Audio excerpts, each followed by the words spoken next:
O homem tem uma tendência natural para edificar fora de si grandes obras. A percepção externa sempre chama mais atenção do que qualquer valor espiritual. O homem valoriza apenas o que pode tocar. Engana-se o tempo todo buscando Deus em ilusórios altares, construídos pelo impulso do egocentrismo e vaidade. Poucos são os homens que conseguiram edificar em si mesmos o verdadeiro templo, onde o encontro com Deus se faz em verdade, pois Ele mesmo se torna esse Deus em matéria. O homem se faz ignorante para o que em verdade é, e busca fora de si mesmo ser também o que não é, buscando incessantemente um título, um reconhecimento externo que nunca acontecerá.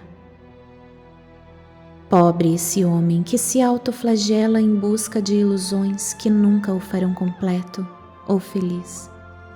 Está sempre em processo de morte, já que nunca olha para a vida.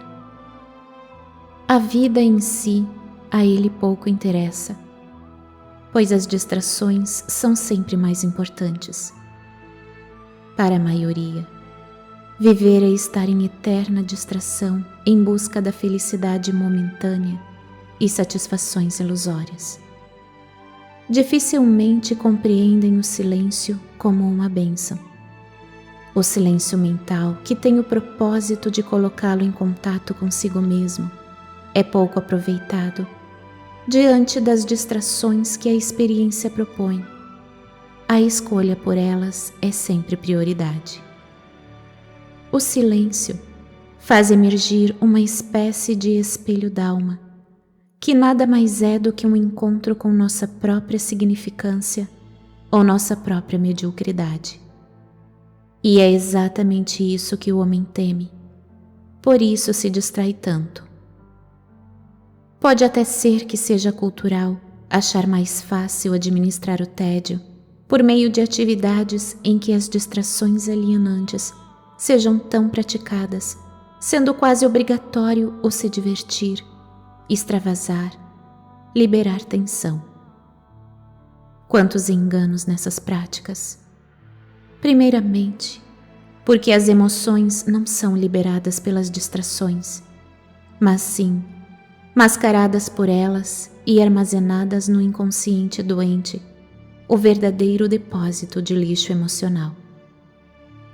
Aprender a quietude, aprender a silenciar e refletir sobre si mesmo, é um dos maiores presentes a ser conquistado nesse tempo de tantos barulhos, em que todos gritam sem mesmo saber as razões.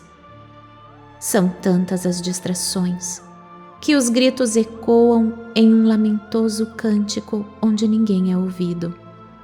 Nem mesmo o dono do grito consegue se ouvir de tanto barulho interno que ele mesmo produz. Com um olhar silencioso e interno, descobrem-se esses porões onde se escondem os donos dos gritos, em algum canto solitário e sombrio, onde em verdade o homem se esconde de si mesmo.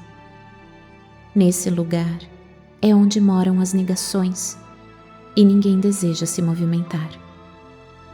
Negar as experiências, por mais difíceis que sejam, não mudará o quadro da dor instalada. Afinal, a programação julga o tempo todo.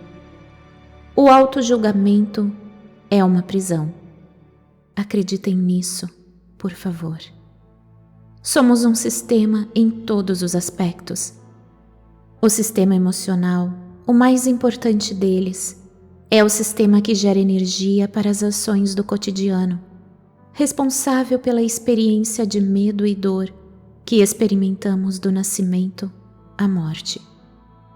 É essa energia que qualifica as ações humanas individual e coletivamente. Observando as ações, é possível saber o padrão emocional em que o indivíduo se encontra ou está preso.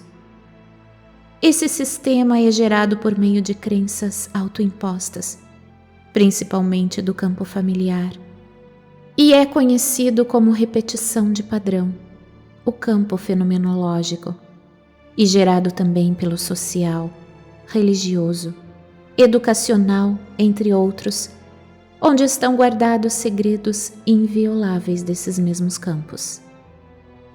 Nesses sistemas, existem chaves de acesso para a liberação desses dados, as energias, que dificultam o acesso aos portais de liberdade e saída da ilusão tridimensional, a matrix pessoal. Descodificar esse sistema é desvendar-se, é lembrar-se da própria divindade que se fez suprimida para que a experiência acontecesse nas mais baixas frequências, ou seja, a distância total da lei do amor. Por mais bizarro que possa parecer, o homem teme a própria luz. Por isso se nega em olhar-se com verdade. Sente-se intimidado com a possibilidade desse olhar mais profundo para si mesmo. A energia da intimidação está por trás da dificuldade, o medo de expandir a consciência, já que essa o levará ao encontro do que normalmente nega. Ele recusa-se a fazer movimentos que possam mexer com seus guardados invioláveis. Por esse motivo, as distrações os mantêm isolados da verdade sobre suas ilusões. O homem sente-se intimidado, temeroso, receoso, apreensivo, amedrontado e etc. Não percebe o autojulgamento, a base desse sistema que prende a todos em tantas outras energias, e assim não permite o amor chegar. A liberdade depende única e exclusivamente de cada um. É bom que saibam, não existe um Salvador. Observem. Quais emoções amarram as suas asas, impedindo o seu voo? Quando falamos no sistema da programação mental dual da experiência humana, não é apenas o emocional. Estamos falando também de comportamento ligado ao sistema dos corpos mental e físico. Todos estão ligados ao sistema do inconsciente coletivo, sustentado por essas energias que se retroalimentam. Todas essas ligações sistêmicas, fora e dentro de cada um, movimentam o mundo em que vivemos. Esse caos a que estamos assistindo é o que todos nós criamos no decorrer de nossas existências, na inconsciência, descumprindo as leis divinas.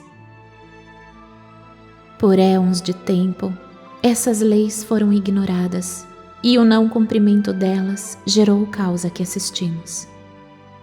Sendo essas as leis que estabelecem a ordem, para que todos possam viver em harmonia, dignidade e abundância, ignorá-las fez desse lindo planeta um mar de mazelas. O planeta inteiro foi banhado pelas doenças criadas por mentalidades corruptas. O planeta foi coberto pela toga dos magistrados doentes moralmente, obstinados pelo poder e ganância exacerbada e dinheiro a qualquer preço, mostrando claramente que quem se vende não vale o que recebe. O planeta foi rezado e abençoado por falsos profetas e religiosos com os mesmos princípios imorais dos que tiveram o poder nas mãos, e iludido por grande parte de educadores mal educados, indisciplinados, rebeldes e imorais perante as crianças. Sim, a humanidade está doente, pois a omissão foi a doença do século XX. Mas agora os gritos estão fortes, haverá um despertar coletivo e a limpeza já começou. O desrespeito que existe fora, existe dentro de cada um que se omitiu diante da própria dor, que na inconsciência permitiu desrespeito a si mesmo. Falar em esperança é falar em esperar. Esperar o que exatamente? Em verdade não há espera. É preciso que haja ação individual imediata de cada um em recolher o próprio lixo, para sair do sistema e provocar a liberdade que tanto se esperou. Isso é a lei da reconciliação. Toda guerra começa em cada um de nós. Chega de guerra.